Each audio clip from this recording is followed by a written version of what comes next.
Mas maganda pala talaga maglaro ng badminton kapagka hindi malakas ang hangin. Kasi nung mga nakaraang paglalaro namin ni Ate Franz, malakas ang hangin kaya medyo nahihirapan kami. At ngayong araw na ito nga ay bali nakatsyempo kami ng walang hangin talaga. Kaya ayan, nag-e-enjoy si Ate Franz at pati ako ay tuwang-tuwa na rin kasi ang ganda pala kapagka yung nakakapagbigayan kami tas hindi agad-agad nahuhulog yun. Nag-e-enjoy kami dahil dito nagkaroon tuloy kami ng libangan.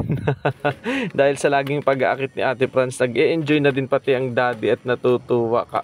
Lalo na kapag ganitong walang malakas na hangin. Next time sa susunod, ang amin namang tuturuan ay si Freya, ang aming bunso, ang aming baby girl na si Freya. Kasi lagi na lang siyang nanonood, habang kami naglalaro, nanonood lang siya ng TV, nakahiga-higa sa loob ng bahay.